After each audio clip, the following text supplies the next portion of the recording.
Have you ever wished you could peek behind the curtains to see exactly what happens in a successful business?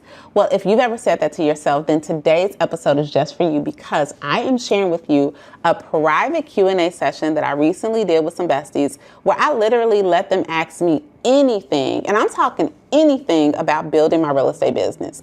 We talked farming, neighborhood secrets, things that you must include in your buyer consultation presentation, and the one habit that I know makes me at least $250,000 each year. Now, if any of that sounds interesting to you, I promise you there's even more juicy stuff that came up, so definitely check out the episode. Okay, today is Q&A. So we have a lot of people that have given questions, and I'm going to start, like, if you have one, if you want to throw them in chat, if you didn't get a chance to go to the sheet, but I just really want to go rapid fire as much as I can. We got about 54 minutes because I want to make sure that you get out of this week what you came to get, and just answering questions. And if I need to follow up on something, I will. So from Sherelle, she said, what's the most effective way to grow your business as a new agent? I actually did a mini free course on this on YouTube. Kim, if you can put the link in chat, she'll put it in there. But I would say, like, my first thing is, like, just get out your own way. Just do it. Like, you're going to suck in the beginning. Once you figure out that you're going to suck, the only way to get better is to get better. It is to try. So start having conversations with people everywhere you go. The most effective thing that I started to do, and I think this answers another question, is I started doing open houses right off the bat because I did not have money. I did not have money to put into any other. I couldn't farm. I didn't have money for the Trulies on Halloween. I didn't have the dollars to do X, Y, and Z. So I got me some open house signs, started reaching out to top producing agents in the area and talking to them about how I could support them in their open houses. So if I was brand new, that's exactly what I would do. And let me give you a ninja tip. So go in your MLS. First of all, look at your office and see who maybe doesn't have a team. But even if they do have a team, who is getting an award? Who's getting the top producer award, the top listing awards? And I would walk up to them. Ooh, scary. It's Halloween, right? Ooh. I will walk up to them and just introduce yourself and talk through, how you could support them. And I'm going to give you a little script. If not, send a video message. Like, think about this, and you, our friends who get our listing agents, tell me how this would hit with you. I get people all the time that send me a text. Hey, saw your listing on Flanders. I'm free to host an open house on Saturday or Sunday. Or you get somebody like, hey, Rosemary, this is Keisha. I am also an agent with eXp Realty. And first of all, I just wanted to reach out because I saw your listing on Flanders. Congratulations. I actually live right up the street and just wanted to offer my services for open house. I am available on Saturday or Sunday from 2 until 4. I also can extend to 5. When I host open houses, I make sure to arrive early. I put out between 20 and 30 signs. I'll make sure to leave immediate feedback for your sellers and just really want to be your go-to person in this area to help you get the listing sold. If that sounds like something that I would be able to assist you with, I would be more than willing to do that. You can feel free to respond back to me, give me a call. I'm putting my contact card right here, and I hope to hear from you soon. And congratulations again on your listing. Right? That's like, you're going to make me look good, right? So you're going to put out signs, you're going to do this, you're going to do that. You're personable. So that is what I would do, is to get in front of open houses and just start having conversations with everybody. Also start talking on social media. It kills me when people go to real estate school and then take 8 months to announce on social media that they're a realtor. Okay, that's cool. How many people do you know that could have bought or sold by then? So, like, start talking about it. And you can be slick in talking about it. Like right now, I'm gonna do it right now. I'm gonna take a picture of us, and I'm gonna say something later on about, like, how I'm on a coaching call with the besties. You know what that's doing for everybody who know me? They're thinking, like, heck, if she coaching people, she must be the person to sell my house, right? So just different things, like, don't overthink it. How can you incorporate real estate in your everyday? But as a new agent, the biggest thing is going to be getting out of your own head and just doing it. So my favorite go-to lead generation activity is going to be open houses for me. Now, my favorite is, like, prospect in my sphere and my past clients. But before that was a thing, it was open houses, because for me, we did Ellen Papa and LP Mama. I feel like we have videos about that. Shameless plug, something else we go do through in Accelerator. But it was easier for me to practice those scripts in front of real people. They're not as intimidating as people on the phone were. So open houses were always a great lead generation activity. Number one, for the people that came in the door. Number two, if nobody came in the door, it gave me something to post on social. So I created social media buzz and cred around that. And then number three, if neither one of those happened, it gave me a solidified time to work on my business. And a lot of times that's when I would time block and I would be making my plan for the next week on, okay, what am I going to do to get more people in my database? So anytime my pipeline is dry, even personally, I don't do as many open houses personally anymore because I let my team have those opportunities. But if you ever see me doing one, you just be like, oh yeah, she's going to get the money, right? So I would definitely do open houses, and do open house, like find out your broker rules. And then probably, honestly, Tracy, one of my really, really favorite lead gen opportunities is to just open my mouth and talk to people everywhere I go. Like literally, I was in Cava yesterday, and this lady, I mean, she was looking at me like she knew me. She did think she knew me. But I was like, hey. And she was asking me, was I from New Orleans? I was like, no, I'm not from New Orleans. I'm from such and such. And then I asked her, did she live in the area? That's my number one question, to turn it into a real estate question. She wasn't from the area, but she was living up the street, or she came out here because somebody waxed her. I asked her for the wax lady's information. She didn't, and she was eating. I was like, oh, don't worry. Let me go get my card for you, right? So I got my card for her so that she can text me the information. When she texts me the information, now we've been kind of text. I mean, I ain't texted all night, but you know what I'm saying? Now I know her. She lives in Grand Prairie, and I mentioned, oh, actually, I do. I have a client building in Grand Prairie right now, and they have kids around the same age, so that's a connection. So, you know, will that go anywhere? I don't know, but right now I'm a Facebook friend. I got her phone number, and I'm gonna connect her to my client who has a little kid. So now my client who's moving from Plano to Grand Prairie, when I tell her I met this lady who looked like she's not a serial killer, and she said she got a 6-year-old too, I'm going to connect her to somebody in her area. Now I'm resourceful again, right? And that all came from opening my mouth when I was in Cabo. Got it. Yeah, I got to open my mouth more when I'm out and about. Yeah. I'm practicing it. I've been doing a little bit better. Thank you. Easiest way to open your mouth is compliment somebody. Mm-hmm. Number one, when you compliment somebody, first of all, people, life is hard, girl. Tell every woman you know she pretty when you see it, because she need that encouragement just in case, just on anything, right? But when you compliment somebody, if there are guards up, it kind of brings them down a little bit, and then that opens the door to have some conversation. So I find that, but I also like to be genuine, right? Like, so if somebody has on some jeans I would never wear, I'm not gonna say where you get your jeans, because I'm never gonna wear them, right? But I'm good. Like, we can usually, like, I can look at everybody on here and I can find something to compliment you on, right? So I just like being in the habit of doing that, because that just makes the world just a little bit of a better place.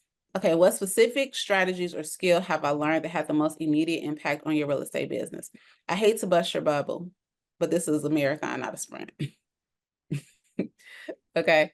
So, I just want to talk about that, because sometimes if we don't get the immediate results, we think that it's not working.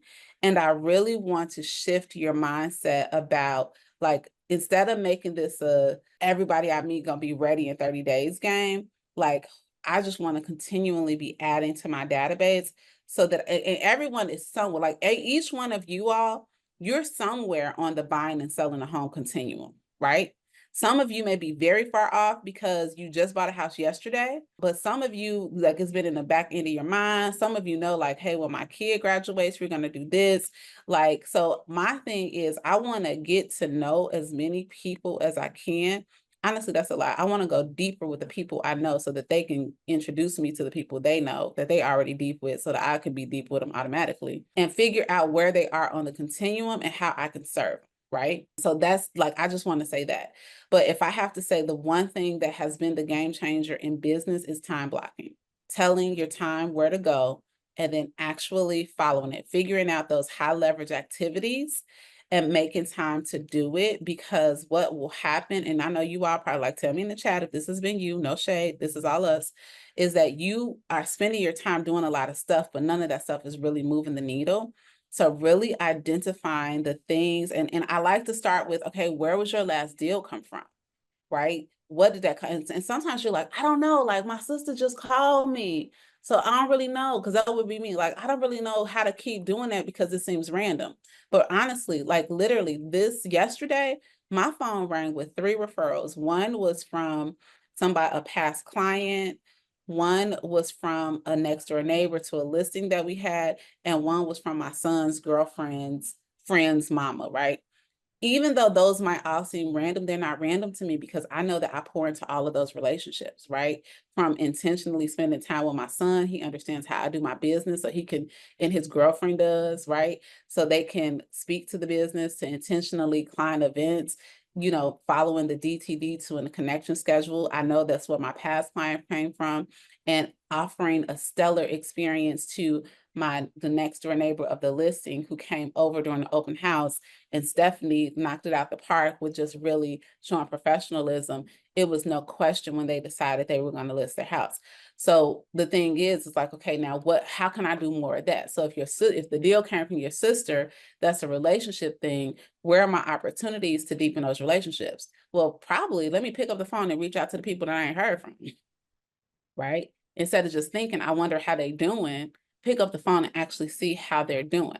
But you also want to put yourself in positions where you are in places where people are showing buying signals, which is why I like open houses, which is why, prospecting expireds is not a bad idea, which is why I like talking to people through my neighborhood, because you want to have like a direct home connection, but really making sure that you're time blocking that time for those high leverage activities is going to be the game changer. Okay. Hey, Bestie, I know you mentioned coaching may be best for someone already in production. I have 1 listing under contract and 1 buyer currently looking, as well as a few in my pipeline. I still consider myself fairly new, as in I just hit my 1-year anniversary. Do I think coaching would be a good fit for someone like me? I do. I probably would let Ronielle answer that question, or Shannon, because they were newer when they came into coaching. What I have found, I say you need to be in production, though I do want to say this part, is because like if you, like I had a girl who ain't even took her real estate courses and was trying to pay. I was like, girl, nah, because certain things are just going to make more sense if you have had transactional experience, right? But if Ronielle or Shannon can talk about like what being newer, how it maybe has fast tracked you, and you will have different but similar results, anybody can jump in and talk about that. Yeah, so I would definitely say I think coaching would fit for someone like you, because I also just hit my year mark today. And now my situation may be a little different, because I feel like I've gotten almost everything I needed to know and learn from the besties, more than I have at besties and coaching, more than I have from my own brokerage. But that's a conversation for a different time. But I feel like it's certainly these processes and time blocking and the things that Rosemary has poured in certainly fast tracked me to, getting my first deal within my first year. And Ronielle is also a dual career agent. So like her, just what she was looking to do which is what we do also, is like defining like, what does success look like for you, right? And that may evolve over time. There was a time for me that success looked like, if I wasn't making, 20 million in transactions, and not $20 million. I hope y'all know that's not what I mean, because I would not be on the phone with y'all if I had $20 million. just so we clear, me and P would be on the yacht. I still probably hang with y'all. But 20 million in production, there was a time that's what success looked like for me, right?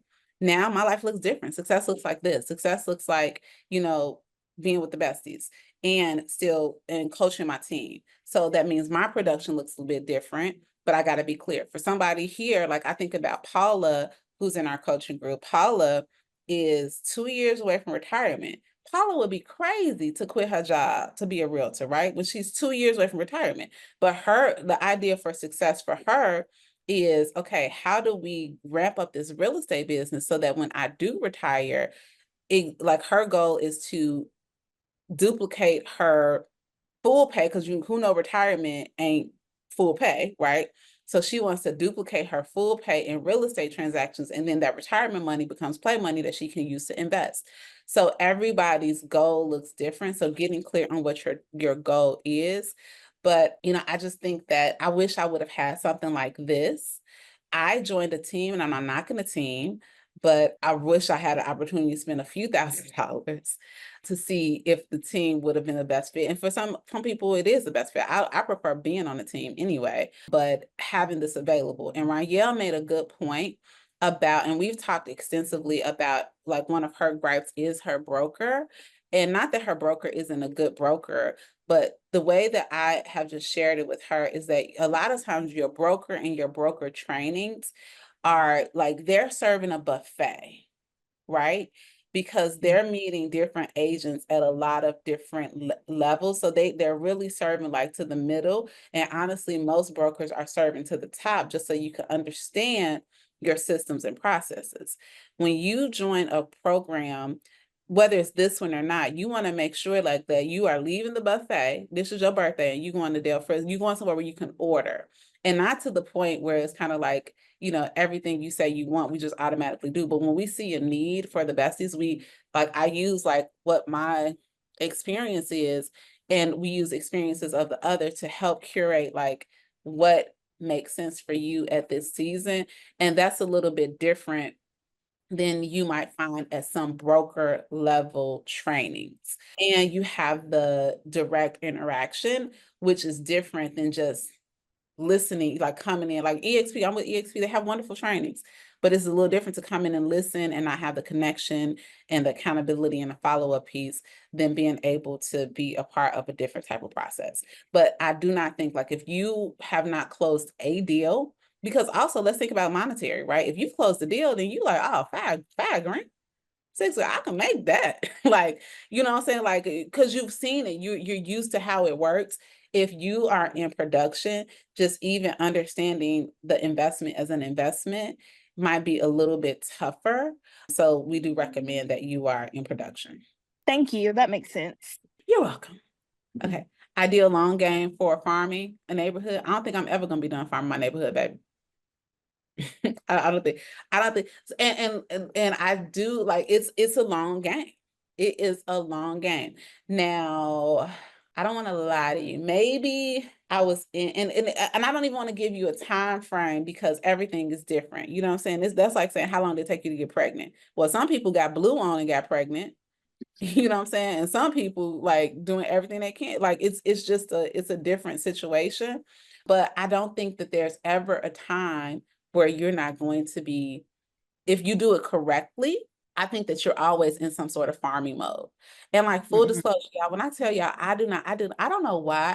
I'm definitely not depressed, but I am just not in a celebratory type mode at the end of this year. Like I normally like have my pumpkins out, maybe because it's also been summer into today in Texas. But I normally like have pumpkins out, and I'm really excited about this Halloween thing. I'm ready. Like my Christmas tree would be down by now, and I just don't feel like it. But and honestly, for half a second, I thought about not doing a Halloween thing today, and I was like, literally, like Fred said, for like, you big dummy, like, nah, you got to do that in the neighborhood, right? Like you're gonna have to. It's an hour and a half of your time, just a little bit of money, but it's such a high leverage move to keep you in front of the neighbors, because I'm not the only realtor there, and I don't have all the market share. There are plenty of fine. I have most of the market share, but I don't know how. I don't have all. So it's another opportunity for me to gain trust. And this is probably the 5th year I've done it. Yeah, it is 5th. I've been there 6 years. You just got to be patient.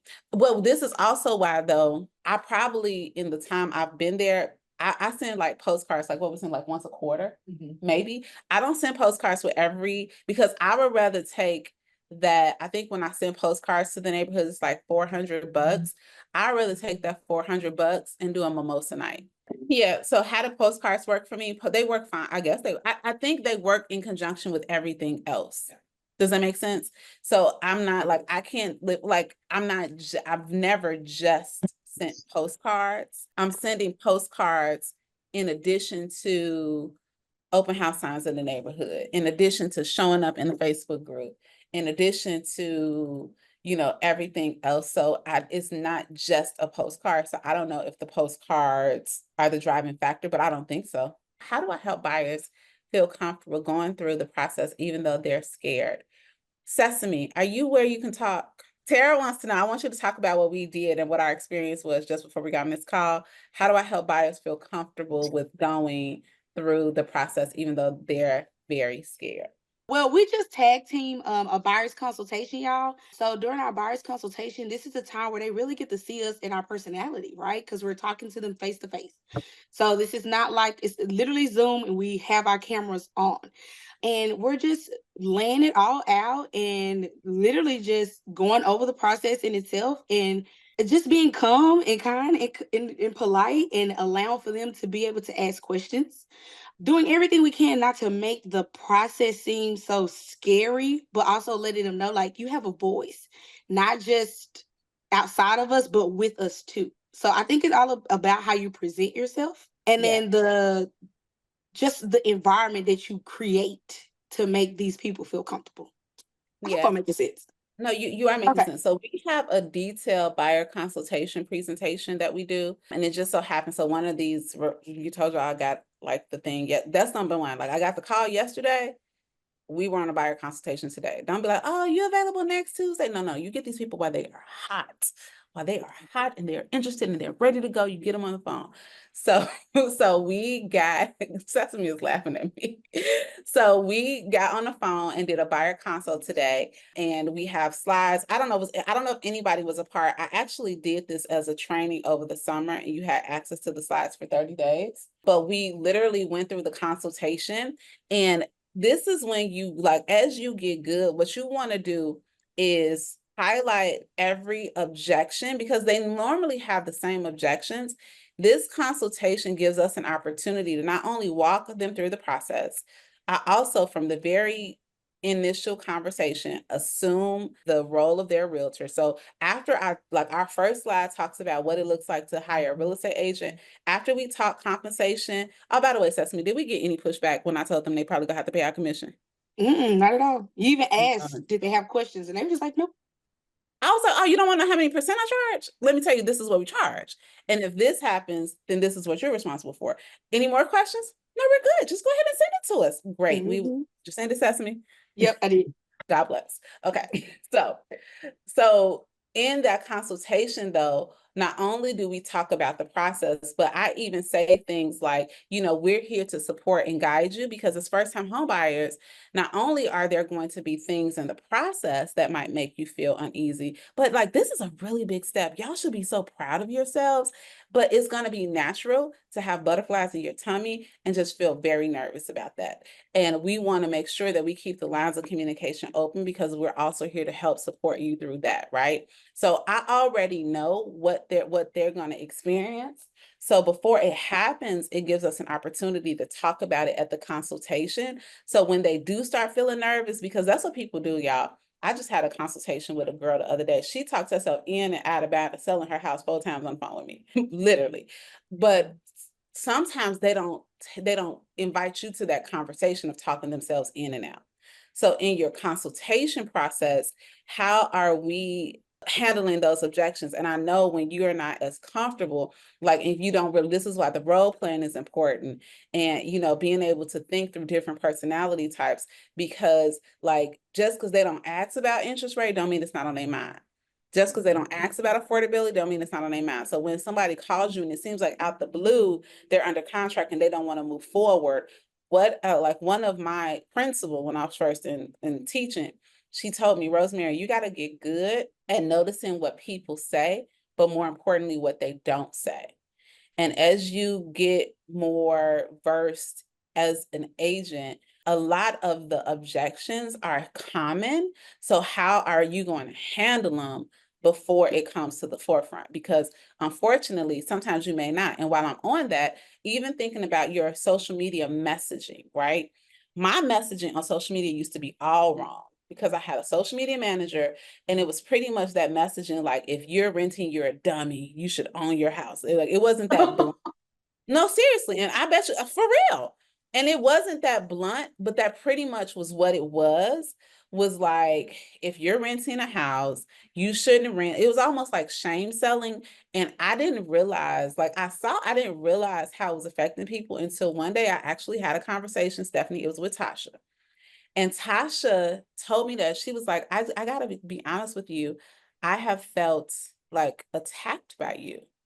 And I'm like, by me? What did I do, friend? And she really told me like how these social media posts were making her feel. And again, like we can argue that that was her own issue, but it's our, like, we have to be very careful in our messaging. And I even told her, I was like, first of all, girl, I ain't even posting that. Somebody else posting it. And that like brought her down. And but if she didn't have that conversation with me on how it could feel to the public, then I wouldn't have an opportunity to, you know what I'm saying, to address that in my messaging.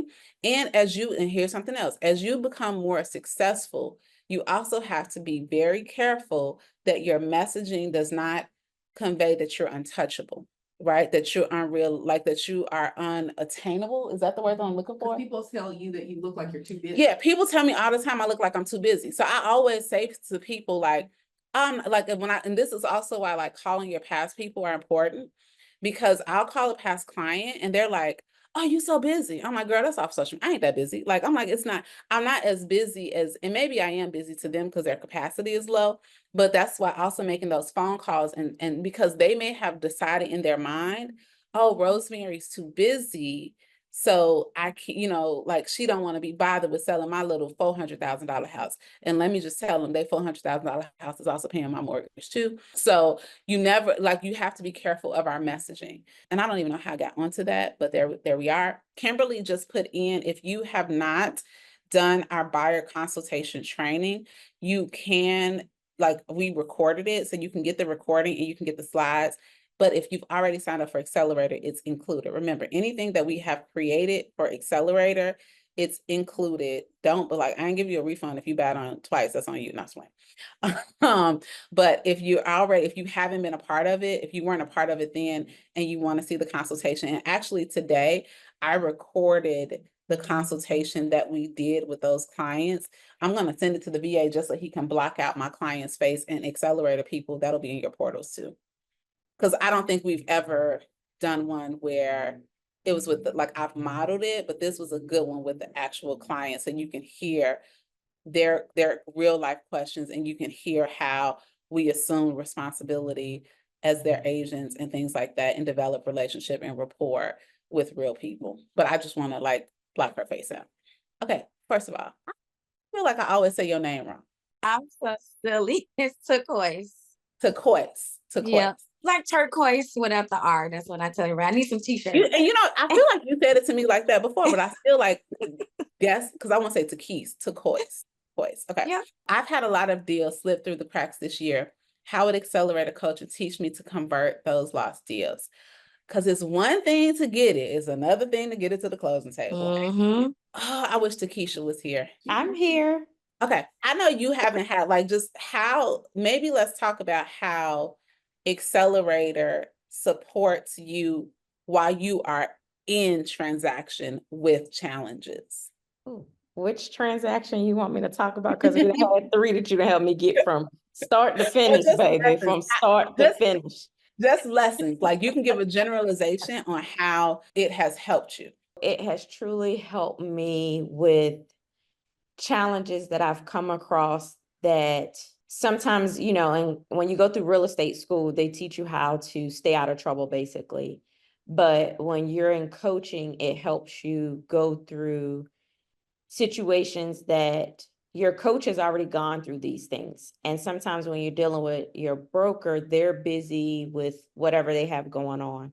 And with us having Accelerator, we have the Voxer. So you have your community of other agents that you can drop a question in that someone's going to respond back and say, hey, well, think about this or think about that.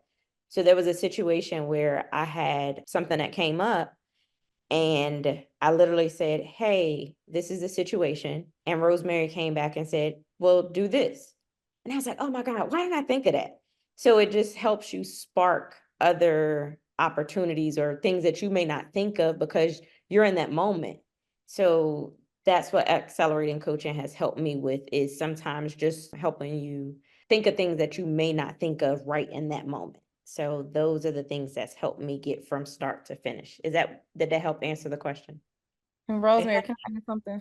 Yeah, go for it, babe. It's related to Keisha. So I think you left this out. So she was actually going through a situation with a transaction, and Rosemary was like, okay, then let's role play it. And she's like, ah! So, but it was just good to be able to, for her to be able to role play it right then and there, so that it kind of helped either save that transaction. I don't remember the actual situation, but it still helped you to show up more confidently, be ready for that conversation, and eventually get the client to the closing table. So it's like stuff like that, that's like in real time, where you get that coaching and that feedback and that extra confidence that you need to save it, if you can save it. Yeah. Absolutely. Shannon, and one more, wait, I'm sorry, Rosemary, I don't mean to interrupt you, because Shannon, one thing you left out, being that this whole coaching is different from a faith-based perspective, she actually made to Keisha, not made, but she, albeit told her to pray for this woman. Yes. And that in itself was like Takesha wanted to, baby, throw that woman away, back up, reverse the car.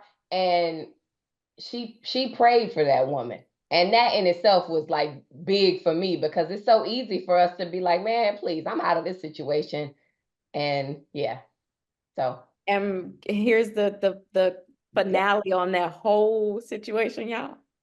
Instead of me quitting, I held on because we prayed over it. I put that lady under contract, and we ratified on my 45th birthday. Woo! You better. And what's the price point, Takesha? $844,000. Baby. So yeah, that's what this coaching program is about. So yes, Ronette, I wasn't going there, but yes, that's what we do and Accelerate it when it comes to Yeah, that was the best way I could say is it's almost like, if you're a mom and your kid 18 and you see somebody fussing with a 5-year-old, like, you already know. You're like, girl, that's kind of the way, but not dismissive, but that's kind of the way, like, oh, girl, like, yeah, like, you still making your greens like that? Here, baby, let me show you this recipe. You ain't got to do we don't use salt pork no more. Right? So yeah. Okay. How often these are great questions. I love this. How often would you recommend we post on social media, and what do you recommend to balance between professional versus personal? I do not have a 3-2, 4-1. I don't have anything like that, but make sure that people need to get to know you. So I post on social media every day ish.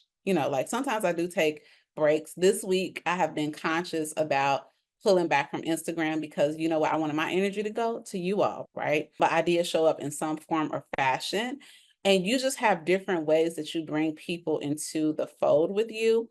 So yesterday, I posted on Facebook, because Facebook is really where I don't post a lot about Real Estate Bestie on Facebook. I don't know if y'all have noticed, and that is not because I don't love Real Estate Bestie, but you recognize where your ideal client are. So a lot of my besties are on YouTube and Instagram, and on Facebook is where it came from, knowing that a lot of my clients, I'm connected to them on Facebook, and I don't want them to ever feel like I'm too busy for them, right? Or they come to their own assumptions.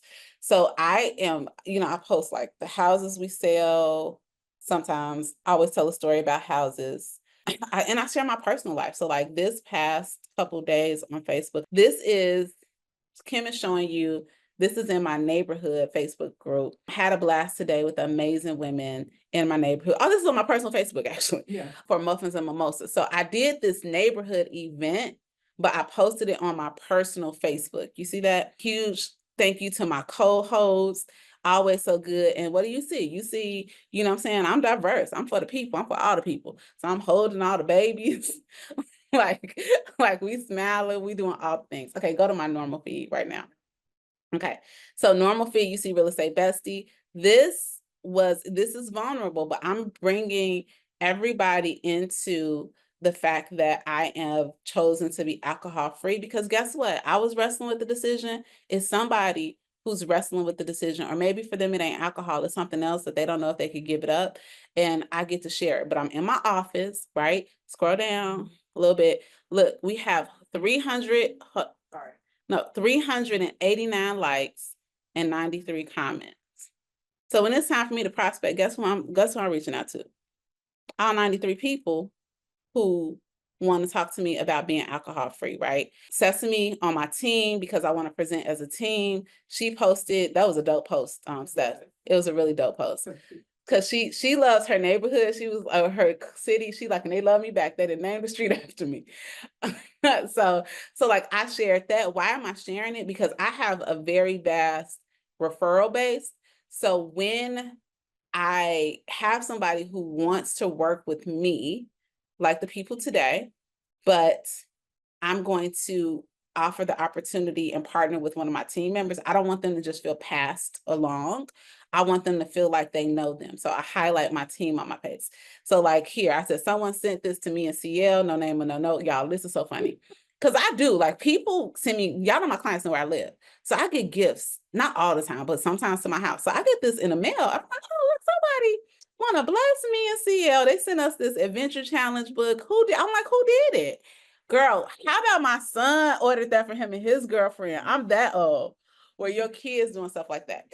Scroll down. I want to see where it's a direct. So it's definitely, so I post, no, y'all posted this. So I posted about my daddy because my mama died. People always ask me about my daddy.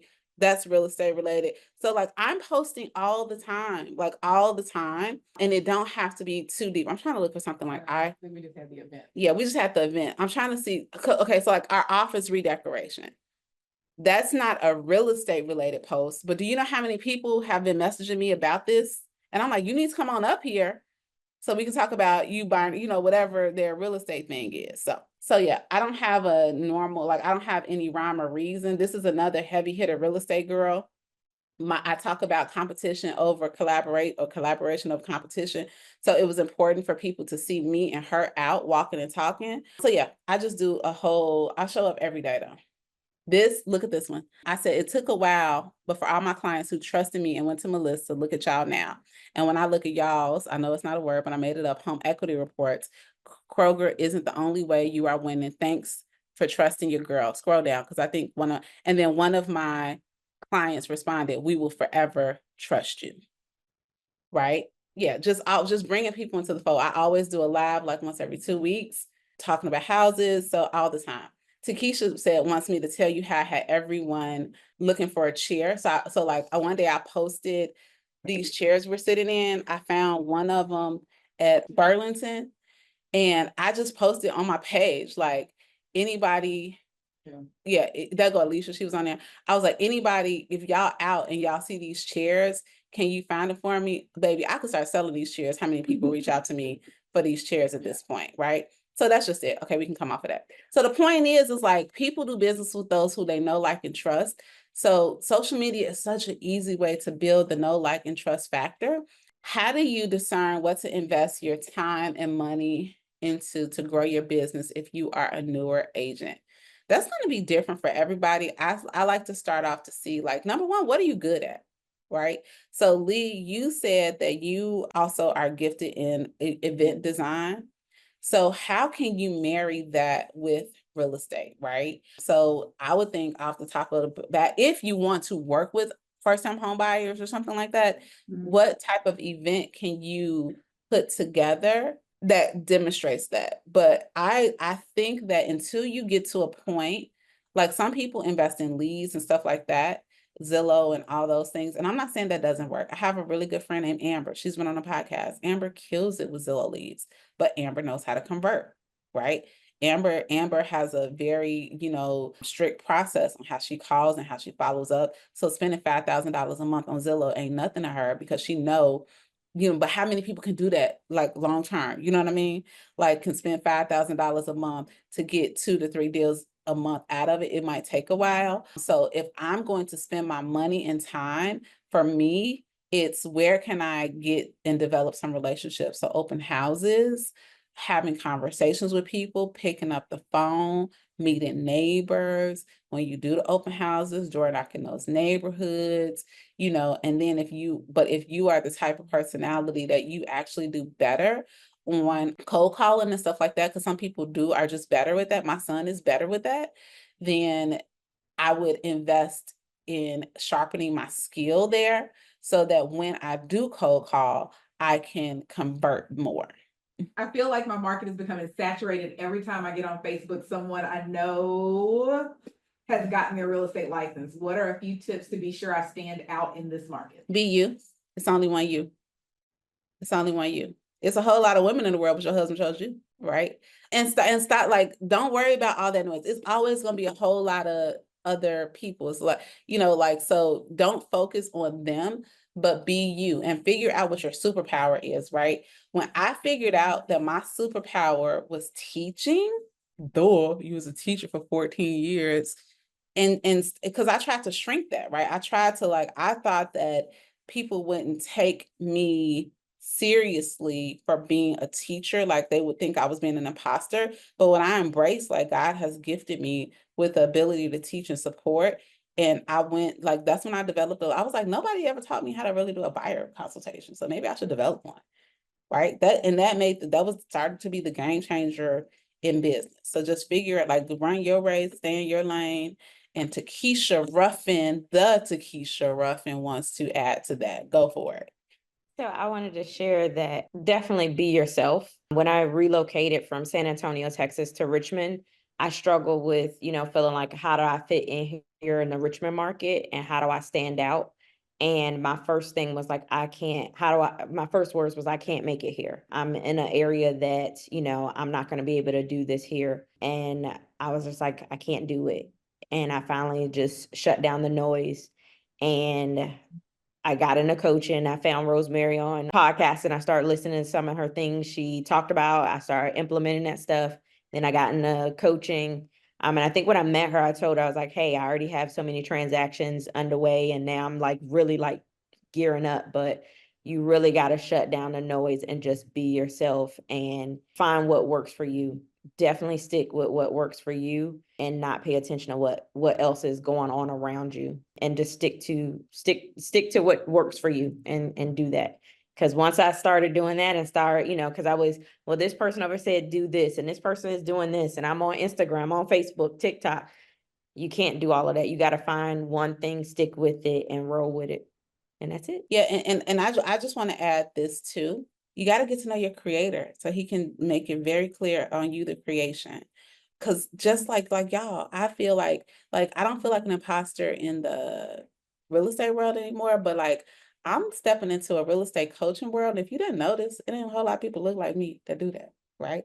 But when you really, really spend time with God and get to know his word, right? And you get to see how all of these examples in the Bible, like, the people just didn't seem qualified. But you know what? If we did seem qualified, or if we were just a shining example, then where does he get the glory in that? So my big thing is, like, just knowing that he uniquely made you and gifted you. And I'm gonna say if, because I am very clear that sometimes we do stuff because it seems like it was the right thing for, we were led to do it, but we weren't God led. If this is exactly where God has called you to be, and that's a whole honest conversation that you and he have to have, then he will make room for your gifts. But are you going to also be obedient and doing the things that he is purposing you to do when it's hard, when you get no's, when they walking slow in Louboutins, you know what I'm saying? And you trying to figure out where you fit in. So really, really, like, if there's nothing else that I'm hoping this week has done for you all, is just helping you understand, like, you know what, I cannot separate what I was created to do from the creator. And maybe from this, I need to just, like, I want you to have accountability partners and talking and all that. But like, what does it look like to really get intimate with God and just see exactly how he wants me to use my voice in this space? And I know that you have big dreams and you want to make a lot of money, but some of the biggest blessings that I have received in the real estate space has nothing to do with what I've earned, but for what God has blessed me with. And until we can tune out the noise, like all of that horizontal noise and just listen vertically, it's going to be very difficult. And we have to continue to listen vertically. So that's something else that I want to say. Like, just like you got to continue to lead gen, you got to continue to need gen. Last one from Tracy. We got last one because we're going to do run the raffle and then we're going to tell y'all two things. Oh, was this good? This should have been an hour and a half.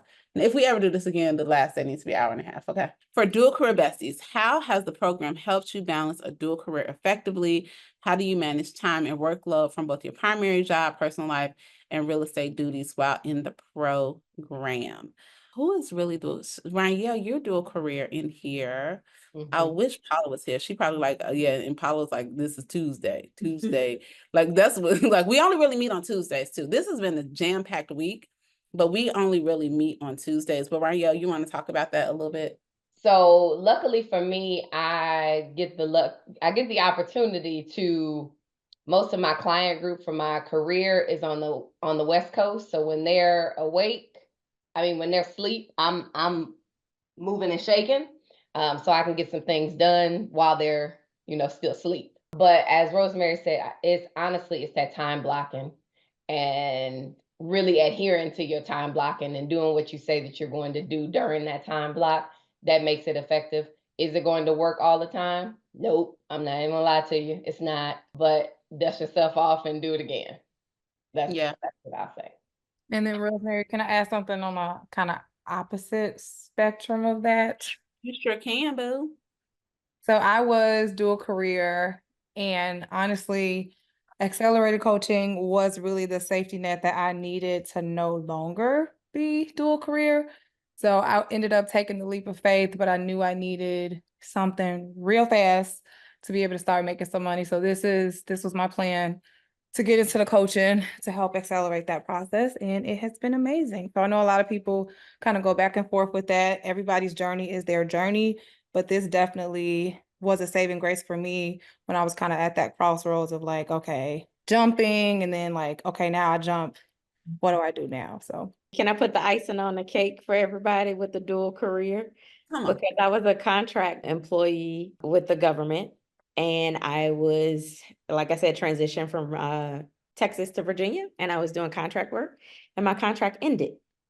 So I had to go back to real estate full time. So that is why real estate had to work for me again. And that's a reason why sometimes as an entrepreneur, you control the narrative. So being a dual career and doing both, you always got to look at, with being an entrepreneur, you control how you are going to make it work. You never know when that job is going to go away. So with real estate, hey, I can make this work. You find the time, you make the time to make money for yourself. If you can find time within your day to make money for somebody else's company, find time to make money for yourself.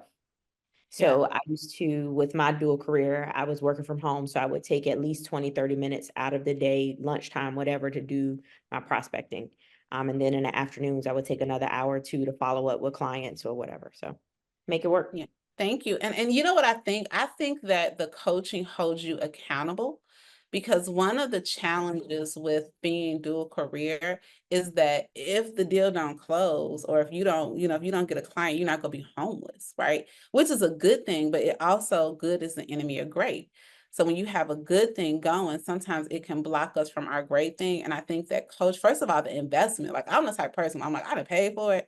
Oh, I'm going to get something out of it. If nothing else, my minimum investment. But then you have the accountability piece. So whereas, because you do have income coming in and you don't necessarily have that pressure to produce, you have healthy accountability to keep your goals and the life you want to live at the forefront, so that you stay on that trajectory. Because y'all know how it is, like you be real motivated on keto to you ain't around all your keto friends no more.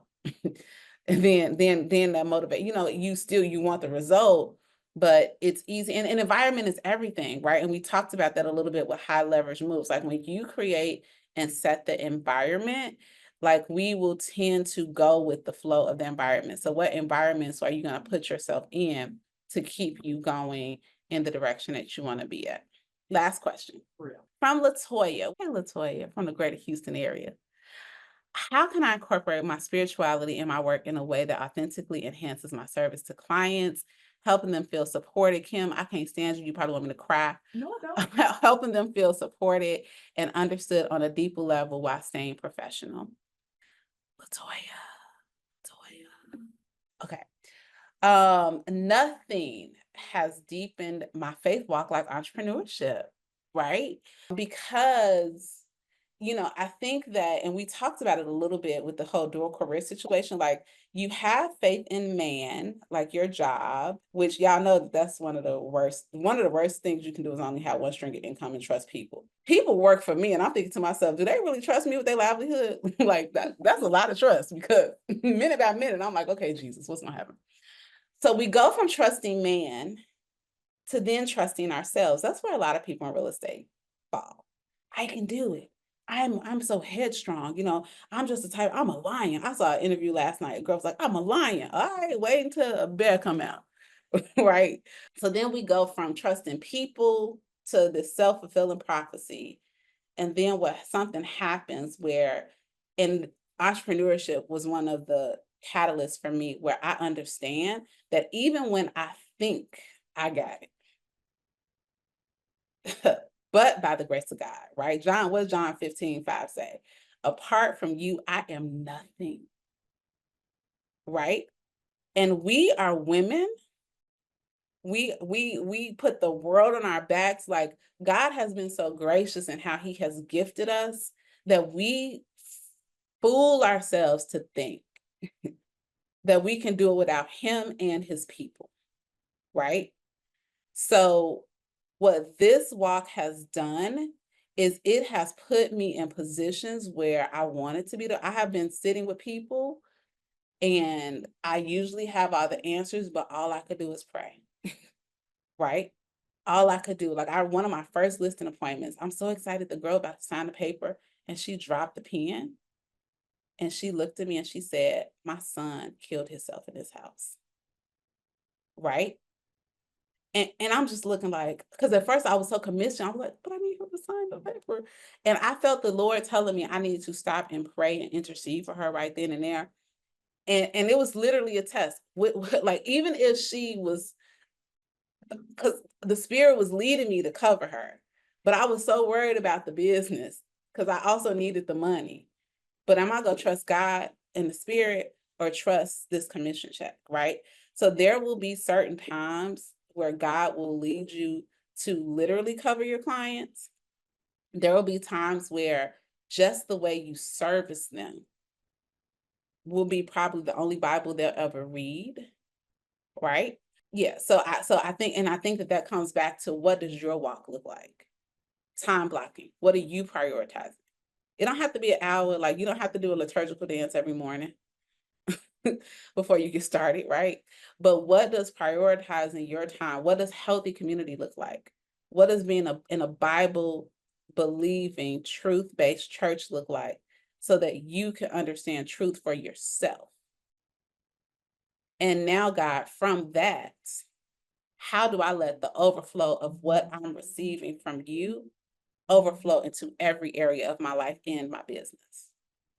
And from that, he will direct you, because there have been some times where I have had the discernment to say, this is not a time to pray for them out loud, but you put their name on your prayer wall and you cover them, right? Or like Takesha's, this is not a time to pop off on the lady, right? This is a time to treat her with the love and respect of Christ, to talk to your safe community about it, so that we can redirect you and cover you as you cover her, so that you can go out and represent. Because what I never want to do is ruin my witness, right? And who, like, I've gotten people to say this to me, like, so what is it? Like, is Jesus full? I'm gonna call y'all fool. But like, it's Jesus, like it is. When I tell you Rosemary is raggedy as ever, I'm from Chicago. We weird and different and hood and all that, right? But then my story, just like your story, like I have 6 siblings in heaven. I should be out of my mind. Like, you should be out of your mind. I don't know, but I know everybody on here got a testimony, right? Well, just wave your hand if you should be out your mind, right? Like, what you done went through, baby, if we all through our problems in a pile, you'll pull yours back out. Like, ooh, I'm gonna go through that, right?